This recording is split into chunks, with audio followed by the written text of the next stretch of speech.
Hello, welcome to K-Bros Automotive. In this video, we're going to show you how to change the transmission fluid and check the transmission fluid on any car that has a transmission fluid drain plug in the transmission fluid pan underneath the car and one that has a dipstick or somewhere to fill it from in the engine bay.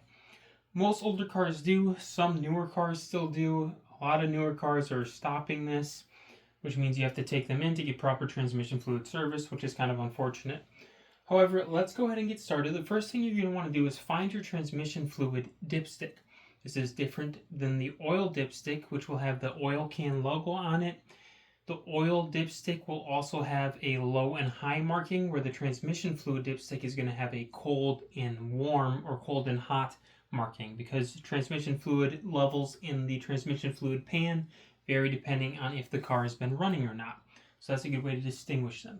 After you find this, you can go ahead and just remove it for now. It's going to help the fluid drain out of the pan a little bit faster.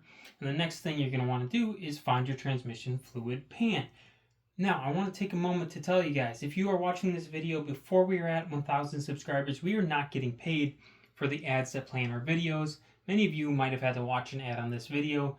If we're not at 1,000 subscribers, we didn't get paid for that ad. We would very much appreciate if you consider subscribing to help us out to get paid for the ads you have to watch anyways.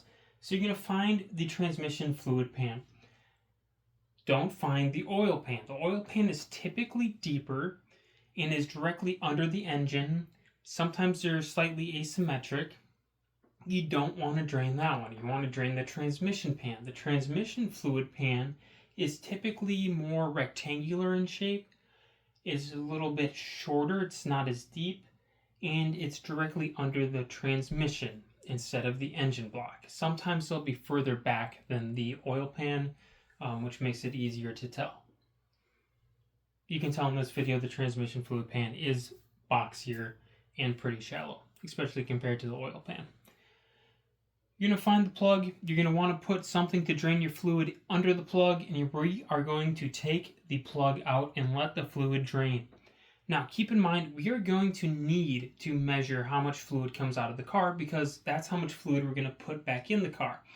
The interesting thing about draining transmission fluid is you're only draining the fluid that is in the pan and not throughout the entire transmission.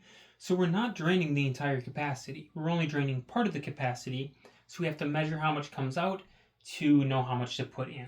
So you can drain it into any pan and then pour the pan into any empty container that allows you to measure in quarts or liters, so you know how much to add back in.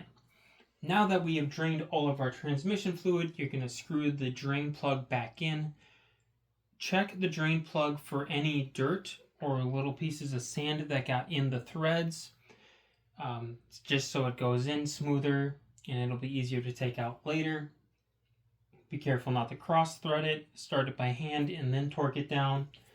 The next thing, after you have the plug in, please put the plug in first, is you're going to take a funnel and you are going to use it to pour the transmission fluid into where the dipstick came out of.